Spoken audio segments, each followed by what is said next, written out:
Assalamualaikum teman-teman. Apa kabar semua? Semoga teman-teman semua dalam keadaan sehat walafiat serta dalam lindungan Allah Subhanahu wa taala ya. Amin. Teman-teman, seperti biasa sebelum mulai sentra kita berdoa dulu yuk. Bismillahirrahmanirrahim. Rabbi zidni ilma warzuqni fahma birahmatika ya arhamar rahimin. Amin. Masya Allah. Alhamdulillah ya teman-teman. Hari ini kita dipertemukan kembali lagi di Sentra Sains ya. Hari ini kita diberikan rezeki yaitu nikmat sehat ya teman-teman, sehingga kita dapat memulai proses belajar lagi ya, walaupun masih via online atau via daring ya. Nah, di Sentra Sains pekan ini kita akan membahas tema dan subtema yang masih sama ya, yaitu temanya tentang ciptaan Allah, subtemanya tentang manusia ya. Topik kali ini kita akan membahas tentang sistem ekskresi pada manusia ya. Nah, sistem ekskresi pada manusia adalah sistem yang bertugas untuk mengolah dan membuang zat sisa metabolisme dan racun dari dalam tubuh ya. Proses mengeluarkan zat-zat beracun ini yang biasa disebut ekskresi ya. Jika tidak dikeluarkan dari tubuh, zat-zat tersebut dapat menimbulkan sejumlah masalah kesehatan ya. Sistem ekskresi pada manusia itu terdiri atas sejumlah organ ya, yaitu paru-paru, kulit, hati, dan ginjal ya. Masing-masing organ ekskresi tersebut memiliki fungsi dan cara kerja yang berbeda untuk membuang zat sisa dan racun dari dalam tubuh. Berikut ini adalah beberapa organ yang termasuk ke dalam sistem ekskresi manusia ya, beserta jenis zat atau limbah yang dibuangnya ya. Yang pertama ada paru-paru, kedua ada hati atau hepar, ketiga ada kulit, dan yang keempat ada ginjal ya. Oke, kita akan bahas satu persatu ya. Yang pertama itu adalah paru-paru. Paru-paru ini terletak di bagian rongga dada atas. Otot dan rusuk membatasi bagian sampingnya ya, dan diafragma membatasi bagian bawah paru ya. Pada dasarnya, paru-paru kanan dan kiri itu mempunyai ukuran yang berbeda ya, yaitu paru-paru sebelah kiri itu lebih kecil dan ringan dibandingkan paru-paru sebelah kanan ya. Fungsi paru-paru sebagai organ ekskresi adalah untuk mengeluarkan gas-gas sisa proses pernafasan, yaitu gas CO2 ya atau karbon dioksida, dan uap air atau H2O ya. Perlu diketahui pula bahwa batuk dan bersin juga merupakan mekanisme alami tubuh yang melibatkan paru-paru dan saluran pernafasan untuk mengeluarkan zat kimia atau gas beracun, debu, kuman, virus, dan benda asing yang berusaha masuk ke dalam sistem pernafasan. Nah, adapun penyakit atau kelainan yang dapat menyerang paru ya, yaitu asma dan kanker paru-paru. Nah, organ yang kedua yaitu adalah hati atau hepar. Hati ini berada di dalam rongga perut sebelah kanan di bawah diafragma yang dilindungi oleh selaput tipis yang bernama kapsula hepatis. Hati ini berfungsi untuk mengekskresikan getah empedu, zat sisa dari perombakan sel darah merah yang telah rusak dan dihancurkan di dalam limpa ya.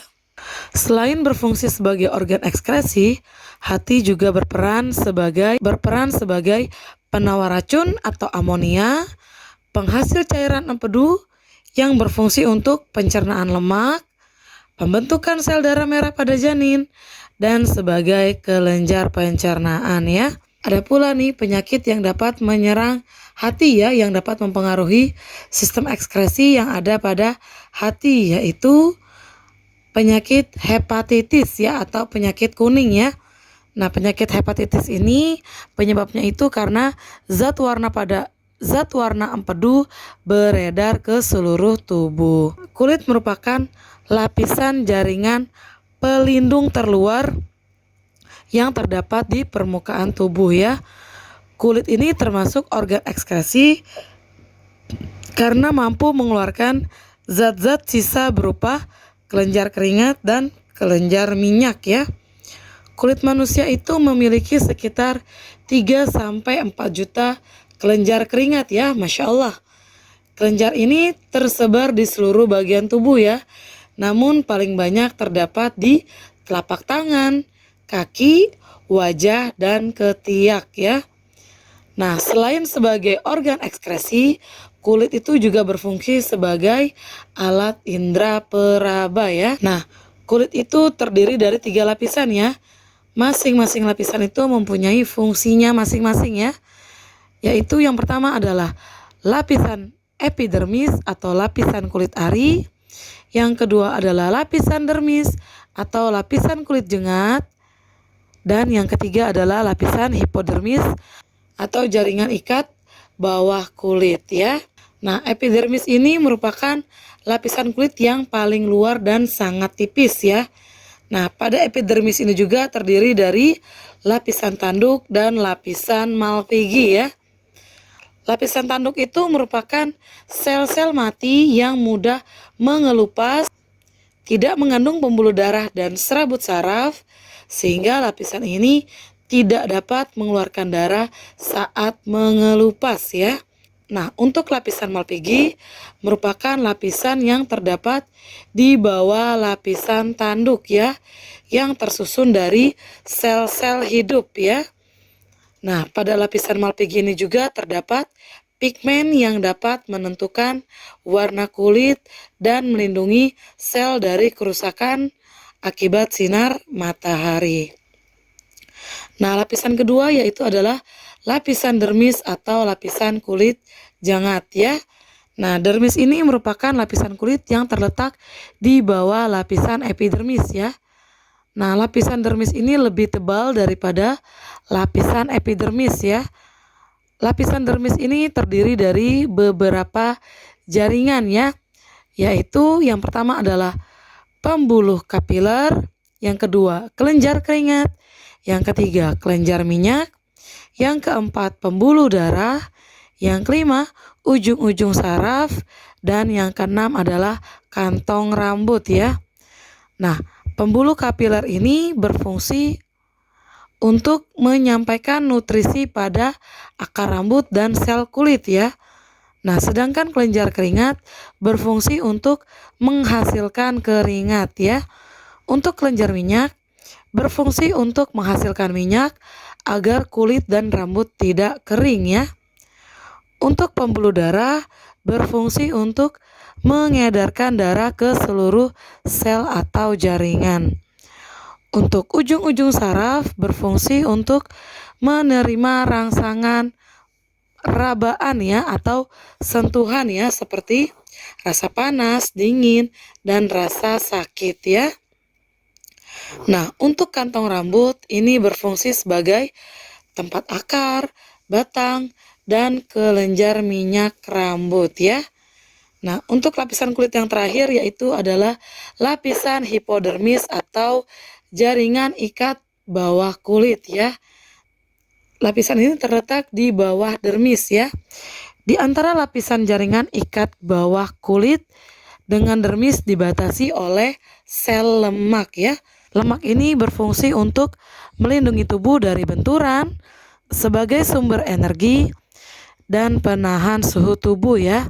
Adapun penyakit yang dapat menyerang kulit ya, yang dapat mempengaruhi ekskresi pada kulit ya, yaitu komedo, jerawat yang biasa, dan jerawat batu ya, atau kistik akne ya. Nah, organ ekskresi yang terakhir yaitu adalah ginjal ya. Ginjal merupakan organ utama dari sistem ekskresi manusia ya. Organ ini terletak di kedua sisi tulang belakang ya, tepatnya di rongga perut bagian belakang ya. Ginjal ini memiliki bentuk menyerupai kacang merah ya, merah dan berwarna merah kecoklatan ya.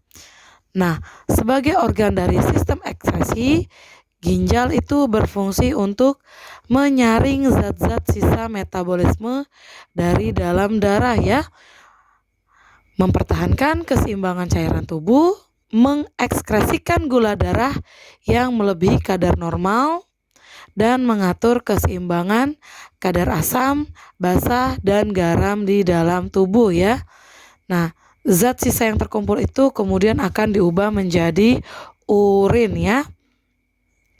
Nah, urin tersebut berisi zat sisa dari ginjal yang akan terbuang saat kita itu BAK ya, yaitu buang air kecil ya. Nah, secara umum ginjal itu terdiri dari 3 bagian ya.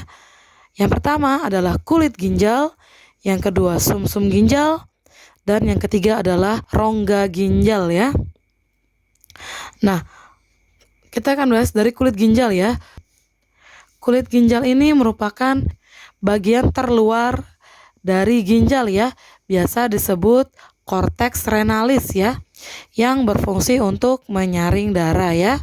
Nah, untuk sumsum ginjal merupakan bagian tengah ginjal ya, biasa disebut sebagai medula ya, dan berfungsi sebagai tempat berkumpulnya pembuluh-pembuluh halus yang mengalirkan urin ke saluran yang lebih besar ya. Sedangkan rongga ginjal merupakan bagian terdalam ginjal yang biasa disebut pelvis renalis ya, yang berfungsi untuk menampung urin sementara sebelum dikeluarkan melalui ureter ya. Nah, adapun penyakit yang menyerang ginjal ya, yang dapat mempengaruhi sistem ekskresi pada ginjal, yaitu batu ginjal dan gagal ginjal ya. Nah, dari sini Ibu harap teman-teman sudah mulai paham materi yang Ibu berikan ya. Jika ada yang kurang jelas, teman-teman boleh ditanyakan pada saat recalling atau minta bantu orang tuanya untuk menghubungi Ibu via WhatsApp ya. Oke, seperti biasa kita tutup dengan kafaratul majelis ya. Subhanakallahumma wa bihamdik asyhadu alla ilaha illa anta astaghfiruka wa atubu ilaik. Walhamdulillahi rabbil alamin. Amin. Oke teman-teman, seperti biasa pesan Ibu, jaga kebersihan, jaga kesehatan ya. Pastikan di rumah saja dan pastikan mengikuti protokol kesehatan ya. Assalamualaikum warahmatullahi wabarakatuh.